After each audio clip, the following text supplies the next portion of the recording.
The Laura Ingraham Show. I think when you're talking about one of our most stalwart allies is Australia, who, by the way, support Trump on the pause and the visa holders and the refugees. Supports them. You have this uncomfortable situation where Australia agreed to house some of the refugees who are on their way to the United States. That's an uncomfortable deal because Trump's obviously not Obama. He doesn't want to deal with them the same way. So I think the president of Australia is like out there hanging with these refugees, like, what are we going to do? Let's work it out. But I just don't think it's helpful to have this information unless there's some method to this leak madness that Kellyanne Conway's not aware of. I don't think she's acting there when she says, I don't know, you come to your own conclusions. I don't think so. You're saying it's not from the White House. Are you thinking that it probably got leaked by the State Department? Well, it's not being leaked from the White House. And I'll leave you to report and your viewers to decide. But I will say this. It's dangerous to have these leaks, whether it's the intelligence reports earlier, which we would not comment on, so we were in a difficult position, but the right position, or calls like this. A friend of mine who used to work in the Reagan administration sent me an email yesterday. I'm not going to tell you who it is. He said 7 and 8 years into the Reagan administration when he was working. So he worked in an agency from 87 through the last day that Bush was in office, and until the last day that Reagan was in office in 1989, January 20th. And so he worked in the Reagan administration, 87 to 89. And he said 7 and 8 years into the administration, and the career bureaucrats at my agency were still engaging in passive-aggressive action against the administration's agenda. And remember, Jimmy Carter, had been no Obama in terms of star power or, quote, the desire for fundamental transformation. Trump right now is a much more polarizing figure than Reagan was in 1987. So taming the bureaucracies will be very hard work that will consist not only of mapping grand strategy at places like the Office of Legal Counsel, the Council on Economic Advisors, and so forth, and the White House, but also in the trenches within other departments and agencies. Those assignments are good for young lawyers who want some line management experience. Yeah, lawyers inside the State Department, by the way, or inside of these other agencies. And he recommended that some, people in the Federalist Society can find a lot of young conservatives, even those who aren't lawyers, to help fill such positions. Trump is going to need several hundred of them. It's more practical than the White House Personnel Office will be able to handle. It's more work than the Office of White House Personnel will be able to handle for many months. He's focusing on the fact that there are a lot of people burrowed into these agencies and these departments who are left of center. They hate Trump. They hate what he stands for. Remember that statement of objection that was released. Print that out for me, Drew, a couple of days ago from State Department workers who were objecting to I believe it was the immigration or the refugee ban, or maybe the comment that Spicer made that if you don't like it, leave it, which is still one of my favorite comments from Spicer. I love that. If you don't like it, leave it. If you work for the administration, you work in the federal government, you don't like it, leave it. No one's begging you to stay. That's a good way of just winnowing down the departments, don't you think? But so the leaks happen when there is someone who has an agenda other than Trump's. Someone inside that pool of people who knew about those transcripts wanted to harm Trump. I don't see any other explanation here. It had to come from the State Department. Had to come from these bureaucrats within the State Department. This is tricky work because a lot of these are career civil servants. They've worked in government for in many cases, decades. And they feel like they are the be-all and end-all on how things should be done. And by the way, they've presided over a decline in American influence, a loss of American power, and the overall decline of the country while they've been burrowed into this bureaucracy. And the thing that they want most of all is to grow government, or certainly preserve the size and the power of the federal government over the people and over institutions and actions that the federal government has no authority over. So they want to preserve the bureaucracy, the power of the bureaucracy. It's, they have a vested interest in stopping any winnowing down of the federal government. These people have got to be tossed out on their ear. Donald Trump is speaking at the National Prayer Breakfast. We might join that in progress if my guys tell me that it's worth doing so. Mark Halperin spoke about this Australia call and the leak. What is, I think, most significant about this is the shockwaves it's sending through Washington and around the world that this conversation was leaked. The president has to be concerned about that, but for someone to put forward details about this conversation and the other conversation he had with the president of Mexico, it is a sign of rebellion within much of the establishment that they are not going to let President Trump operate his way if they can help it. Leaks. No one should be surprised that this is happening, and it's going to be a big problem. Any way they can undermine Donald Trump in his nationalist fervor. He has a nationalistic approach to foreign policy, to economic policy, to trade and immigration. State Department is inhabited by globalists. They want the global order, they want the global understanding, they want the global community. So we have to be very clear when we're reporting on this, what's really going on. Everyone's focused on the call, calling out to Australia. It was 25 minutes. It was a brusque call. It was a diplomatic bungle. I mean, this is the way it'll be reported. But what's really going on, and you really look at it closely, this is why you listen to the show, is that the bureaucracy will be at war with this administration's agenda if they do not tame the bureaucracy. The Spicer comment, love it or leave it, was a good first start, but apparently that message didn't get through, and they're going to have to be very creative in how they staff these agencies and these departments, and how they either transfer people out to other positions or cordon them off, or when they can actually just tame the bureaucracy, cut the bureaucracy. This is where they have to work with Congress. The number of employees in each department can be cut. They can cut each of these federal departments by, I bet they could cut, without even blinking, they could cut them by 10%. But I'm sure a lot more. 855-40-LAURA. We're going to take a break on the Laura Ingraham Show. We'll come back.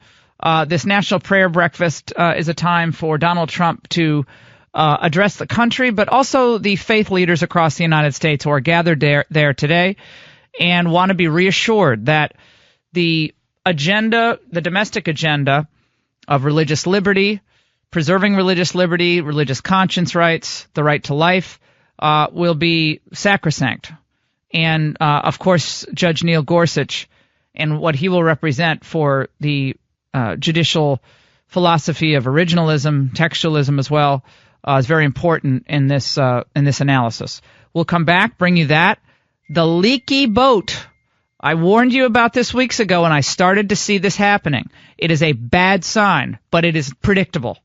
Now is the time for Trump to clamp down on it. 855-40-LAURA. Who said, "The God who gave us life gave us liberty." Jefferson asked, "Can the liberties of a nation be secure when we have removed a conviction that these liberties are the gift of God?" Among those freedoms is the right to worship according to our own beliefs. That is why I will get rid of and totally destroy the Johnson Amendment and allow our representatives of faith to speak freely and without fear of retribution. I will do that, remember.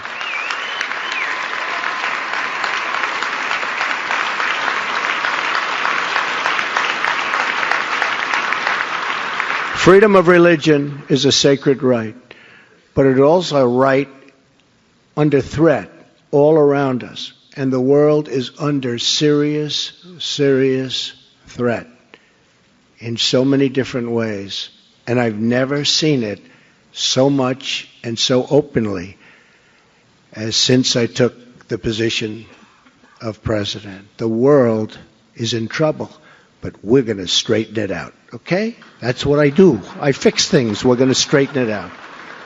Believe me, when you hear about the tough phone calls I'm having, don't worry about it. Just don't worry about it. They're tough. We have to be tough. It's time we're going to be a little tough, folks. We're taken advantage of by every nation in the world virtually. It's not going to happen anymore. It's not going to happen anymore. We have seen unimaginable violence carried out in the name of religion. Acts of wanton religious minorities. Horrors on a scale that defy description. Terrorism is a fundamental threat to religious freedom. It must be stopped, and it will be stopped. It may not be pretty for a little while. It will be stopped. We have seen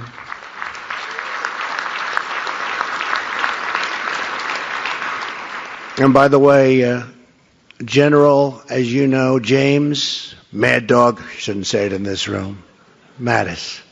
Now, there's a reason they call him Mad Dog Mattis. Never lost a battle. Always wins them, and always wins them fast. He's our new Secretary of Defense. We'll be working with Rex. He's right now in South Korea, going to Japan, going some other spots. I'll tell you what, I've gotten to know him really well. He's the real deal. We have somebody who's the real deal working for us, and that's what we need. So you watch. You just watch. Things will be different. We have seen peace-loving Muslims brutalized, victimized, murdered, and oppressed by ISIS killers. We have seen threats of extermination against the Jewish people. We have seen a campaign of ISIS and genocide against Christians where they cut off heads. Not since the Middle Ages have we seen that. We haven't seen that. The cutting off of heads. Now they cut off the heads. They drown people in steel cages. Haven't seen this. Nobody's seen this for many, many years.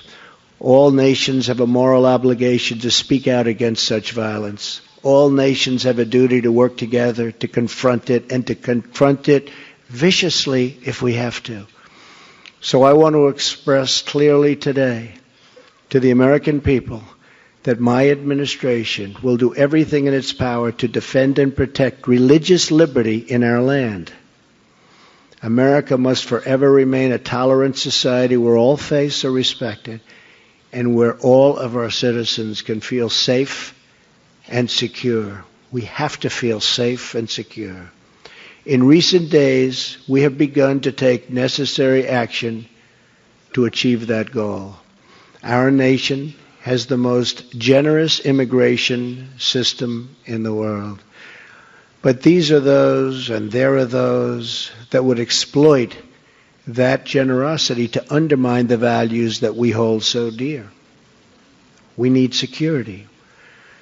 There are those who would seek to enter our country for the purpose of spreading violence or oppressing other people based upon their faith or their lifestyle. Not right. We will not allow a beachhead of intolerance to spread in our nation. You look all over the world and you see what's happening. So in the coming days, we will develop a system to help ensure that those admitted into our country fully embrace our values of religious and personal liberty, and that they reject any form of oppression and discrimination. We want people to come into our nation, but we want people to love us and to love our values, not to hate us and to hate our values. We will be a safe country, we will be a free country, and we will be a country where all citizens can practice their beliefs without fear of hostility or fear of violence. America will flourish as long as our liberty, and in particular, our religious liberty, is allowed to flourish.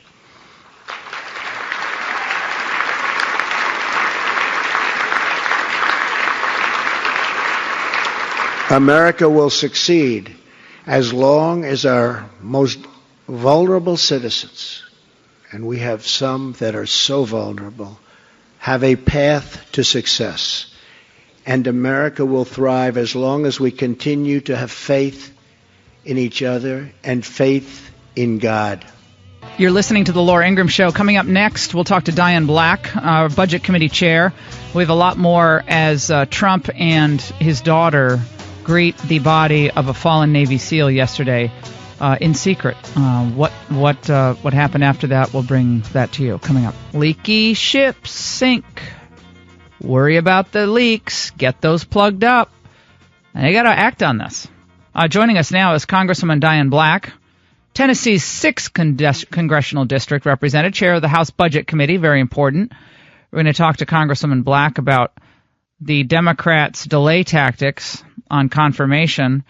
But first, we'll chat with her about the perils of a leaky administration. A lot of people, suspecting that these leaks are coming from the State Department, which likely would have access to these transcripts, and what can be done about the leftists burrowed into the administration, those who are career civil servants, career diplomats, many of whom despise Donald Trump. What do you do about that? And she joins us now. Congresswoman, great to talk to you. How are you? Hey, Laura, I'm great. It's so good to talk with you this morning. So what about this? This is not the first time we've had leaks. Over the last few weeks, we've written about 2 other occasions where information deliberations were leaked, it looked like, out of the West Wing. Now we have all the signs pointing to a State Department leak. How seriously should Trump take this? I think very seriously. This is about our national security. You never know what's going to be leaked. If this is leaked, then what else will be leaked? And I think he has to clean house. That's what we do when we have that kind of thing in our office. We figure it out and we clean it out. And he's got to do that. This is too important for our country and our national security. We've had this problem in previous administrations, going back to the last 2 years of the Reagan administration. When I worked there, especially when you're dealing with a Republican or a conservative president, there are always going to be these factions who think, okay, I can give him his comeuppance by leaking this out. And it ends up being a persistent and debilitating problem if it's not handled. Absolutely, and I will say this is certainly very important, considering that this is national security. But we can all look at times in our lives, no matter where we worked, whether it was in government or the private sector, where you don't have trust in your office and you don't have trust among your colleagues. That it makes a very dysfunctional working atmosphere. And that certainly will be the case moving forward unless they find out where this came from and show that they're not going to tolerate it. Congresswoman Black, let's move on to what's happened to the president's nominees. Both Tom Price and I think Rex Tillerson was held up. Others were held up. Where are we now with the nomination process? Obama was treated much better by Republicans when he came into office, and yet Democrats are pulling all sorts of stunts, like not showing up to try to kill a quorum. The Republicans had to change the rules to avert any problem there. But tell us about what the atmosphere is like right now. Well, certainly I'm not in the Senate all of the time. I do have Senate colleagues that I speak to on a regular daily basis, but this is a sore loser mentality that is really no way to govern. And when I guess I'm embarrassed when our children, our young adults are watching what's happening here in Washington. How can we expect them to do anything differently, even in their own personal lives or their professional lives, when people that are to be looked up are acting this way? They just have to get over the fact that they didn't win. I mean, I didn't like the fact that we didn't win for the last 8 years, the last 2 presidential, but that is not the way to move forward. And you know what? This isn't even, if you go back and look at the past 6 presidents, of Jimmy Carter and Ronald Reagan and Bill Clinton and George Bush, and also the Obama administration, both Democrat and Republican alike. Nearly the entire cabinet were installed by the second week in the White House. This is unprecedented. And we have to have these leaders stand up and start acting like responsible adults.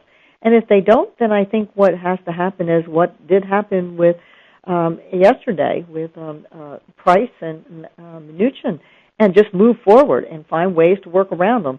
Certainly the people that are in the Senate that have been there for a long time know those rules better than I do. They're much different than the House, but find a way to work around them. The Democrats would, and we should as well. Congresswoman Black, let's move on to the Democrats' plan to resist Trump at every turn beyond the confirmation process. We'll move on to Neil Gorsuch in a moment, and obviously this is a Senate vote, not a House vote.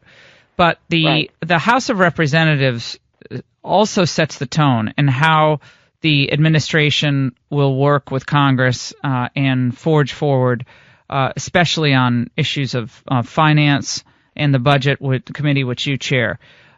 Is there a sense that the Democrats will work with Republicans on any aspect of his economic plan? It's a little early to tell. I will say that at least in our first budget hearing that we did have quite a tense conversation, and I think they gave us a picture of where they're going to head. Mr. Yarmouth and I have met, and he is, of course, the ranking member, and we have always had a good relationship. I hope that he can help his members to understand we have work to do, and that we need to work together on the situation we're in here in this country in making it great again. But, Laura, I'm also not naive enough to think that they're going to go along with a whole lot of what we do, which means that our members are going to have to lock arms and not fight with one another and move the policy forward that we know is best for this country. Are you in the Freedom Caucus, Diane? I am not. Okay. So the Freedom Caucus wants to hold Republicans' feet to the fire and Democrats' feet to the fire on a lot of issues. Spending is one of them. And there will be a big fight over infrastructure spending if, a lot of Republicans think it should be paid for, and that we can't go down the road of just adding more money, adding more debt, and of course, not balancing the budget. We're not going to balance the budget in the first year, that's for sure. But how do you balance those concerns as chairwoman of the Budget Committee? And those are great concerns, not just of the Freedom Caucus, but of our entire conference. We've talked about this in the past, and for the 6 years that I have been here in Congress, I must say that one of the things we've done a good job in, and that is hold the discretionary side, is that we've been able to have those back to the 2008 levels. So discretionary side is not the side that you got to keep looking at to cut from. You've got to turn your eyes to the mandatory side, and we've got to get serious about reforming those. We've had a plan in the past. Of course, the past administration wouldn't even discuss these issues with us of reforming some of the big programs like the Social Security and the Medicare and the Medicaid. But these are programs that we have got to face, that if we want to have them for the future, if we want to have them for the people that are currently in the program and are expecting and have their whole life has been planned around getting these benefits, then we've got to do something, not just for the folks that are coming up in the future, but even for people that are there in the present. And this is going to be a really hard discussion for us to have, Laura. We are going to hear from the CBO director today. We have a hearing at 10 o'clock this morning. We're going to be hearing the outlook of what he has for us. And then we're going to have to make some very tough decisions. And it's time to govern. And it's time to govern by taking on some very big, hard issues and finding a way to get our country back on a fiscal track of being solvent. The wall cost, before we let you go, the president has said that Mexico is going to pay for the wall. Of course, Mexico says it's not going to pay for the wall.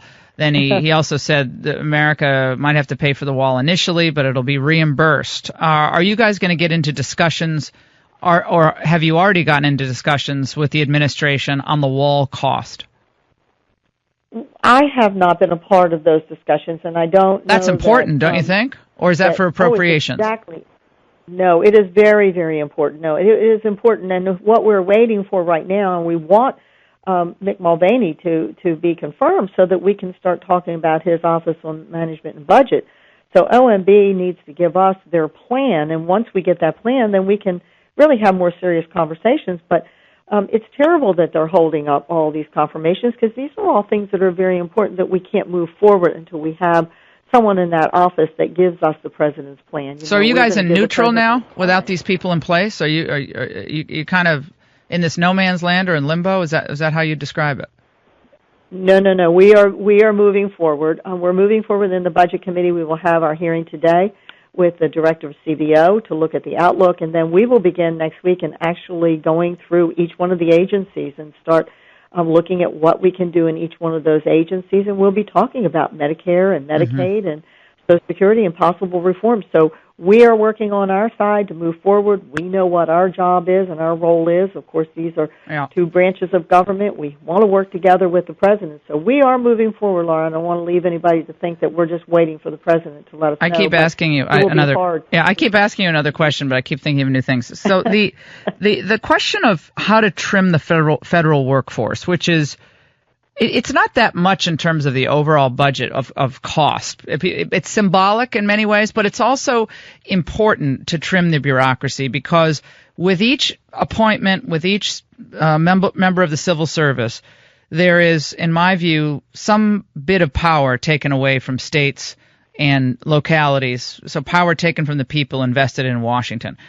How do you actually cut the roles, the number of employees at each department? Trump's talked about this, but how is that done? Is it done both with congressional action, by legislation, and by the president's Office of Personnel Management or General Accounting? I mean, how is that done? It seems like a silly question maybe, but I'm curious. It really is more a president's prerogative to do that, and I know that he is talking about doing that.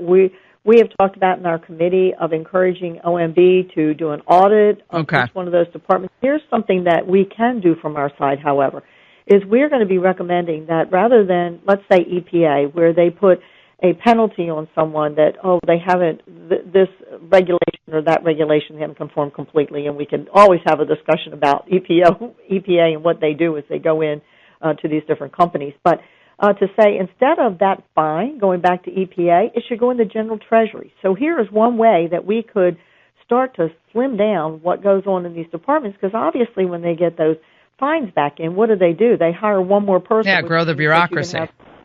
Right, just grow the bureaucracy and cause more problems for our businesses. I see. We all want clean air and clean water. Funnel the money back. Funnel the money to pay down the debt. That's what I would do. Use it to pay down our national debt. Back in the Treasury. Pay down the debt. All right, Diane, thank you so much. Congresswoman Diane Black, who's the chairwoman of the Budget Committee, is going to be very busy this year. You better be busy, Diane, because if you're not, we're not. I am. We're not doing the right thing. But keep in touch with us, and we'll get back with you as things proceed in these first 100 days. Sounds like you're optimistic that change is going to be implemented, but you need to get these confirmations in place in order to really work with the executive branch in the way you have to. We appreciate it. We'll take a break. Close this hour out. Don't go away. It's the free exercise clause. It's not the free worship clause. How you exercise your faith, how you live your faith, how you teach your children, this is your prerogative. And the government shall not abridge that. And Trump spoke to these concerns and these ideals. And we seek wisdom every day from the Almighty, from God, on how to best serve the American people. This speech was written for him, undoubtedly, but at that part of the speech, especially, you get a sense Trump meant that. He's not overly pious. That's obvious. He's not a regular churchgoer, but he's a believer. He's a patriot, and he's a believer. And he's unlike anything we've ever seen in Washington because he is a true disruptor. And we will remind you once again why Trump is such a disruptive force to the old guard and how he sent out his national security advisor, Mike Flynn, General Mike Flynn, yesterday in regards to how Iran has been behaving post-Iran deal. Now, remember, the Obama administration was always pussyfooting around Iran because they didn't want to rattle Iran too much, because after all, that Iran deal was supposed to help keep America safe, put off this nuclear program. It was our best chance of of preventing Iran from becoming a nuclear power in the Middle East. But, of course, Iran decides to test another ballistic missile. This is what Trump's national security advisor said yesterday. These are just the latest of a series of incidents in the past 6 months in which Houthi forces that Iran has trained and armed have struck Emirati and Saudi vessels and threatened United States and allied vessels transiting the Red Sea. The Trump administration condemns such actions by Iran that undermine security, prosperity, and stability throughout and beyond the Middle East, and which places American lives at risk. President Trump has severely criticized the various agreements reached between Iran and the Obama administration, as well as the United Nations, as being weak and ineffective. Instead of being thankful to the United States in these agreements, Iran is now feeling emboldened. As of today, we are officially putting Iran on notice. On notice, and what next? Iran responded today and in the form of another, I believe, a tweet, and basically said, they talked about it on Morning Joe this morning, it basically said, well, we're going to do what we're going to do. Kind of pushing back against Trump. And, they the supreme leader in his response said, basically did a little brinkmanship against Trump on this. The previous administration was reticent to push back against Iran, in part because the nuclear agreement was the centerpiece of the policy. What I think you're seeing here, and I think it's correct, is saying, yeah, the nuclear agreement's important. We're not going to rip it up. But there's an entire range of Iranian behavior, whether it's in Yemen, whether it's in Syria, whether it's in Iraq, whether it's in Lebanon, whether it's with Hamas, across the board. Iran now is a regional threat. This is a signal to the Saudis, the UAEs, essentially, that we are going to partner. And we're not going to be inhibited by the nuclear agreement from doing things like arming different friends, introducing new sanctions, and conceivably, under certain circumstances, using military force. Richard Haas, of course, who worked for both Bush administrations, said, look, the other dynamic was impossible to sustain. You could have sustained it, just makes America weaker and weaker, makes the region less and less stable. Iran as a force in Syria has been horrific for civilians there, has helped lead to the migration crisis. When I saw this yesterday, I was both heartened and I wasn't concerned, but I do want to say again, I hope the administration isn't going to make the mistake that so many other administrations have made, which is in thinking that everything is about the Middle East. And when you put so much focus on the Middle East, you ultimately end up empowering other countries like China. And we have news, by the way, of China moving into Mexico to produce cars. I was warning about that last week, in that we disengaged economically to a great extent with Mexico and would be opening the door to China. I brought this up to you last week, and indeed China, a deal which was undoubtedly in the works. But China will be moving forward to manufacture automobiles in Mexico for export. So that's new news that we learned about today.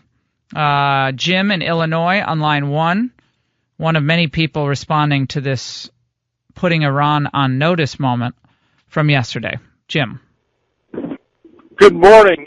We do not need this agreement with Iran. It was the worst deal, the worst contract or whatever that America has ever made, of course done by Obama and Kerry. We don't need it. We don't need the Iranians for anything. I'll tell you what, they're building their stuff anyway. So let's just stop this whole agreement thing, keep the money, and tell them to take a flying walk. Well, you're going to have more sanctions. I mean, the problem is the sanctions were removed not just from the United States, but from our European allies and others, and that means the U.S. can't really unilaterally do all that much with sanctions. It's not going to really damage Iran unless Trump is able to get other nations on his side here. So that's why that's really important. I mean, you do need to get the allies of the United States to join with us to say, this is just one more example of why Iran will never be a friendly force in the Middle East and cannot be trusted under this type of agreement. Just can't be. And we know we know this agreement won't prevent Iran from getting a nuclear weapon. I mean, there's no more evidence that needs to be advanced to show that. So I think it was probably the right move. It would have been nice if we had a few more countries who were with us to say, you're on notice. I mean, it's okay. I mean, I'm not trying to criticize this, but I'm always thinking, like I'm sure they are, 2 or 3 steps ahead. 855-40-LAURA. Trump has also put the Senate on notice, in a way, when he talked about the Neil Gorsuch confirmation. A lot of folks were wondering whether Mitch McConnell will change the Senate rules in order to confirm Gorsuch with just 51 votes. And indeed, I predicted this on Fox repeatedly, that the Democrats are going to have to hold the line against Gorsuch. They feel like their pride was wounded and they need to hit back at Trump for the Merrick Garland vacancy that was never, that he never assumed his position on the court or let alone got a vote. But what did Trump say? If we end up with the same gridlock that they've had in Washington for the last longer than 8 years, in all fairness to President Obama, a lot longer than 8 years, but if we end up with that gridlock, I would say, if you can, Mitch, go nuclear, because that would be an absolute shame if a man of this quality was caught up in the web. So I would say it's up to Mitch, but I would say go for it. You're listening to the Laura Ingraham Show, 855-40-LAURA. So at this moment, Rex Tillerson, who is the new Secretary of State, is addressing all of the State Department employees. This after it looks like State Department employees could have leaked information about that call with Australia. Let's listen. It seemed that this year's prayer breakfast, people felt the need to pray a little longer.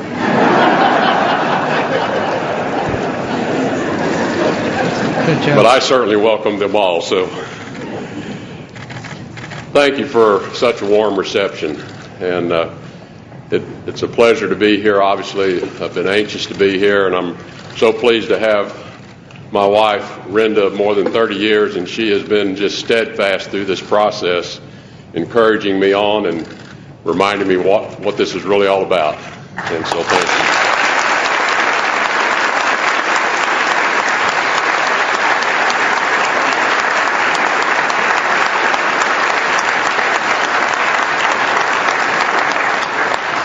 Also want to thank Acting Secretary Tom Shannon, who has just been superb through this entire process. And Tom, thank you so much.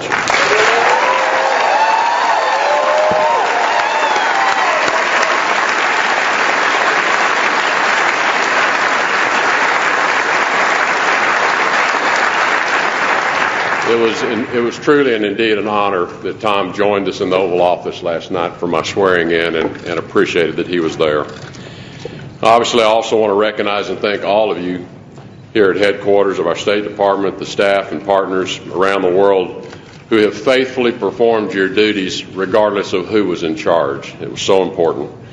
I know many of you have assisted ambassadors and other officials during the Senate confirmation process, and indeed some of you have been through it yourself. Having just come through it for the first time, I can assure you the Senate still takes it as serious as ever. They're as energetic as ever. They're as thorough as ever. But we're here.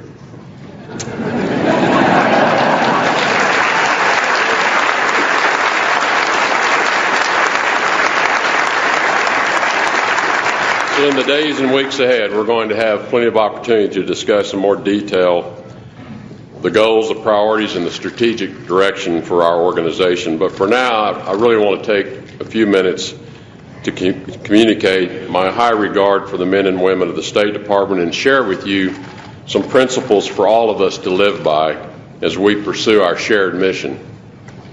The individuals who comprise this department are among the finest public servants in the world. Many of you serve our nation abroad and have served our nation abroad. State Department staffers in the field are not just conduits for policies and plans. You are our emissaries of our nation and the ideals we stand for. When people see you, they see America. When I wake up each morning, the very first thing I ask myself is, are all of our people safe? The safety of every single member of our State Department family, regardless of where he or she is posted, is not just a priority for me. It's a core value, and it will become a core value of this department.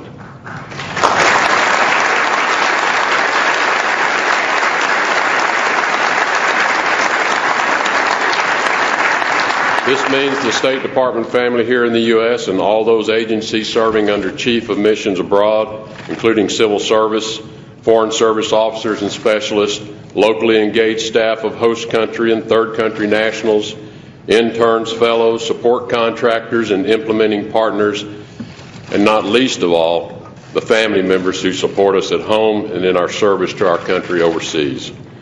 The Foreign Service is not the only component of the State Department. The civil service workforce at the State Department plays an indispensable role in all we achieve, and we cannot attain success without the mission-critical services that you provide. Though we often live in a world of headlines, working outside of the public eye does not make you any less essential to our operations.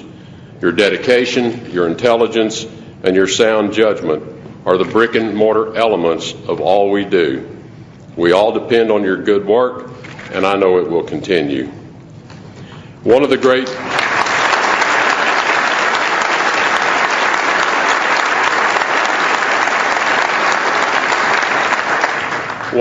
challenges and thrills for the State Department staff is deciding how to confront changing conditions in every corner of the world. And I encourage all of you to use your natural and well-developed skills to adapt to changes here at home as well. I know this was a hotly contested election, and we do not all feel the same way about the outcome. Each of us is entitled to the expression of our political beliefs, but we cannot let our personal convictions overwhelm our ability to work as one team. Let us be understanding with each other about the times we live in as we focus our energies on our departmental goals. As Secretary, I will deploy the talent and resources of the State Department in the most efficient ways possible. That may entail making some changes to how things are traditionally done in this department. Change for the sake of change can be counterproductive, and that will never be my approach. But we cannot sustain ineffective traditions over optimal outcomes. I will gather information on what processes should be reformed. This is really good. Tillerson's talking about ways to reorganize the State Department. We'll take a break. We'll bring this back to you. When we come back, we'll continue in just a few moments. Tillerson addressing the country the first time as Secretary of State, speaking to the State Department employees. Great debut for Rex Tillerson, discussing the role of the State Department, critical role in the new world we live in that is marred by, of course, terrorism, the challenge from Asia, radicalization on the internet and beyond, a very large bureaucracy at the State Department, the number of employees, the budget, 30,266 people working throughout the State Department and all across the globe. Yes, and that's 75,000 across the globe, Laura, 30,000 employees just in the United States, just like Mr. Tillerson just said. Okay, so also we don't need to forget that the nearly 1,000 State Department staffers that condemned Trump's travel ban, who he was just putting on notice, as we saw there. Yeah, so again, you're going to disagree with Trump's policies while you're working for the U.S. taxpayer at the State Department. He put them on notice. So put your political disagreement. Not everybody voted for Donald Trump in this State Department, but now it's time to put that aside. And I think that was one of the best introductions to a cabinet secretary that I've ever seen. And very humble. He read the statement, but that was okay. And it was very funny, kind of self-effacing. I'm the new kid in town, and I liked it very much. Nice, very nice debut for Rex Tillerson. 855-40-LAURA. Dr. Sebastian Gorka will stop by. I'm sure he watched. Don't go away. Employees, and they're all deployed all over the world, as we know, and working in missions, ambassadors, consulates, representing the United States. And many of them are Democrats. Many of them are civil servants. They've their career civil servants and diplomats, and a lot of them never liked Trump, probably don't like Trump now, but he said we might disagree. We have to respectfully do so, and now we're on one team.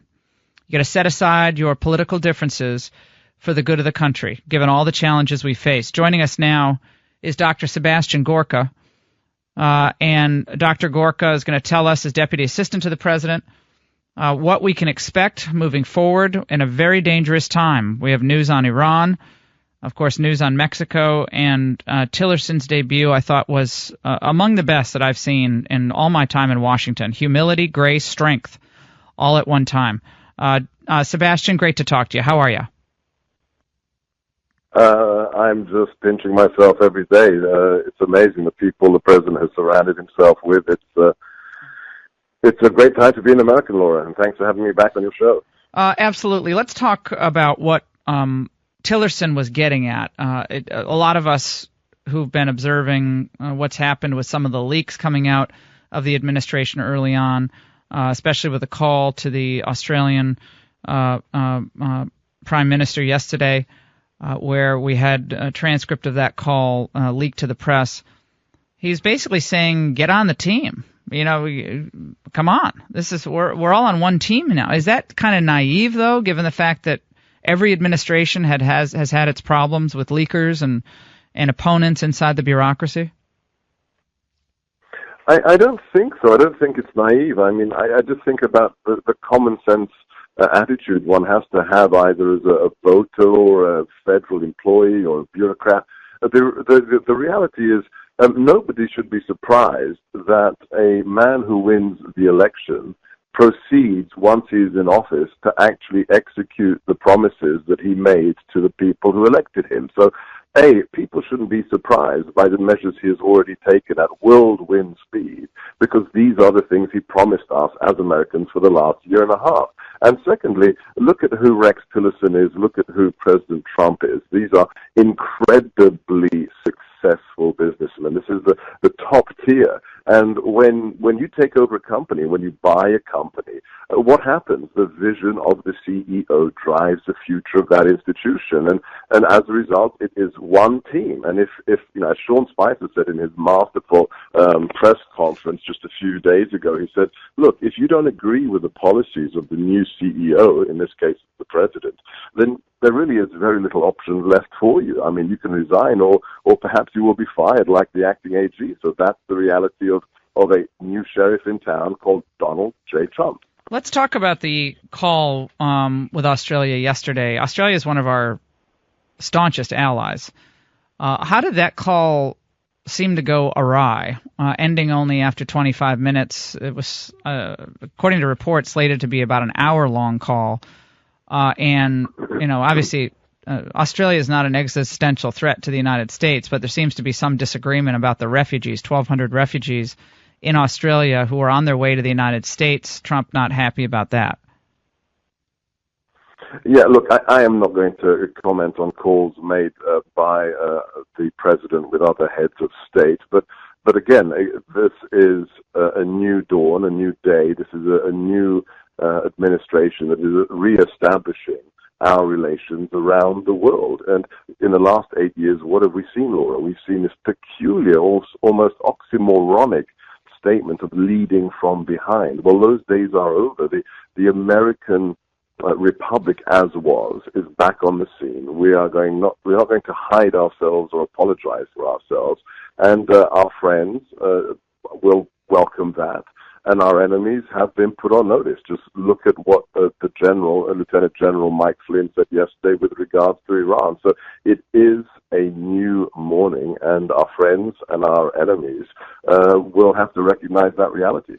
General Flynn's statement yesterday, the first time we've seen him in front of the microphones in a long time, and he put Iran on notice.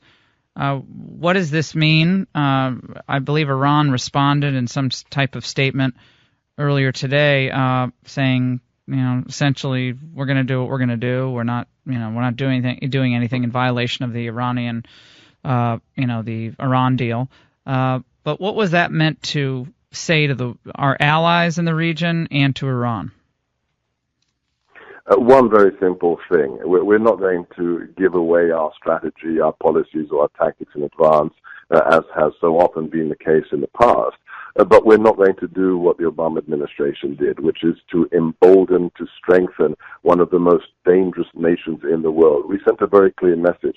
This is a state sponsor of terrorism, the largest one. And on top of that, it is also a nation that is destabilizing the region as we speak, from Yemen with its proxies right through to the Gulf, to the actions it's taken harassing our vessels, the vessels of our partner nations.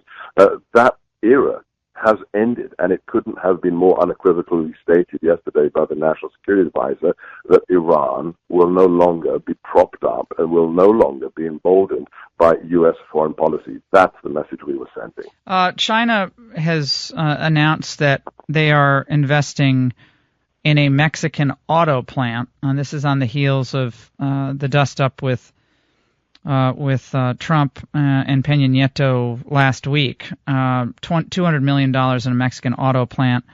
About up to 10,000 vehicles could be produced at the plant within the next 4 years, and these vehicles will be assembled there and then exported. Are we concerned that if our relationship with Mexico deteriorates under misunderstanding or the wall, or that this gives an opening to China in our hemisphere?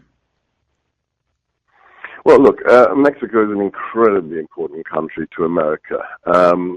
But we also know that China, in the last decade, has been acting in terms of almost the best word would be economic warfare. If you look at its actions in Africa, if you look at what it did in Afghanistan with regards to natural resources, they are a nation that may not go to war with the West, but will exploit every potential possibility to create double-digit growth for that nation, which is what it has to maintain. And if you look at its actions with the building of fake atolls and the installation of military bases on them, this again is a nation that isn't like any other. It's not. You can't compare Iran or China to Belgium or Vanuatu. These are anti-status quo actors, and they must be understood as such.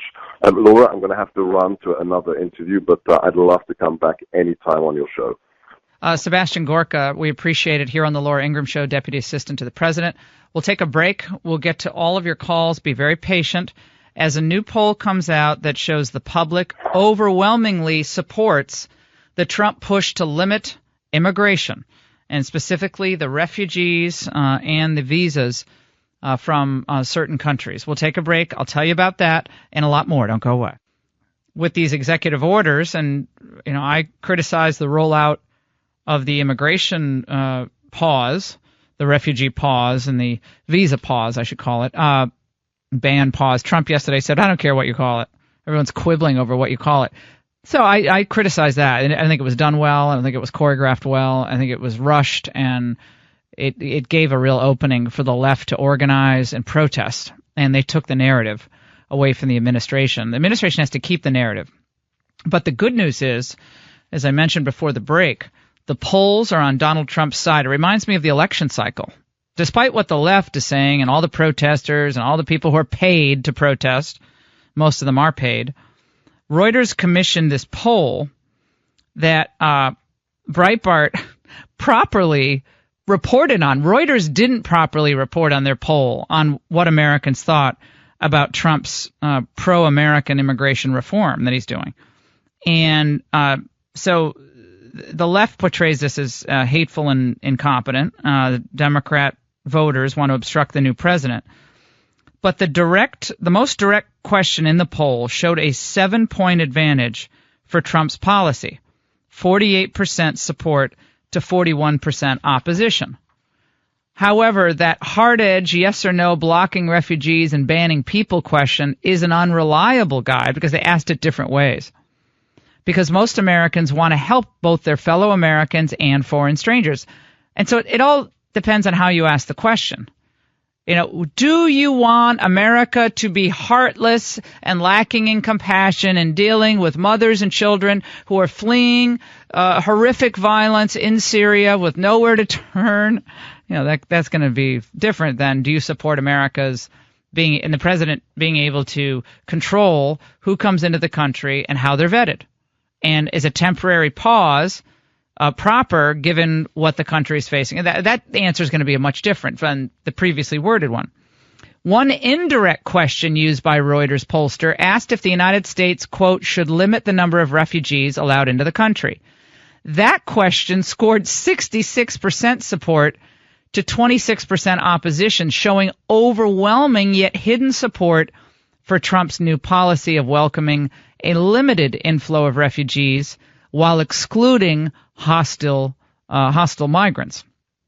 Better still for Trump, the strong, quote, strong support for his refugee limiting policy was 3 times as large as the, quote, strong opposition, 32% to 10%, and the GOP voters' response was very similar to the response from swing voting independents. Again, it's being done, this pause in the refugee program and the visa holders coming into the country from 7 critical nations, that's being done, in the estimation of this president, for the need to protect Americans. And most Americans in these polls understand that. And yet, when we look at the way Reuters reports on its own poll, they do so in a slanted and biased manner. Again, this should not surprise you. This was done throughout the election cycle.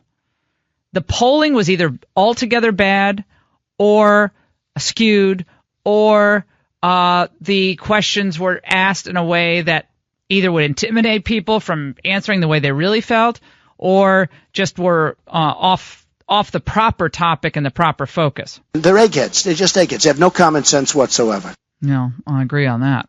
855-40 Laura. Do we have time for a call? Yes? Yeah, okay, let's go to Robert in Virginia on line 6. Robert. Oh, Laura, it's nice to speak with you this morning. Listen, you need to run for Senate in Virginia. You'd win. There's a lot of people. I'm from Hampton. There's a lot of people in this area that will support you and get behind you. There's no way you can lose. You should do it. Where are you from? Hampton. Oh, Hampton. That's Hampton, conservative. Virginia, right here. All the military. That's military. You guys, of course. Trump campaign. Yeah, anyone who has an R next to his or her name is going to win Hampton, though. You know, you try to win Northern Virginia. That's a different deal. You try to win where all the government bureaucrats live up in, Fairfax County. It's brutal. It's even going out to Prince William County is difficult now. Sterling, Virginia, that go all the way out. It gets more and more difficult for Republicans. But look, if I run, it's only I'm running because I think if I run, I'd run because I thought I could win. And no disrespect to Tim Kaine, but oh my gosh, I mean that debate would be I don't want to boast or brag. That's not cool, but I don't even know if I'd have to prepare for that. I mean, maybe some Virginia history, but other than that, just brush up on that. But Tim Kaine,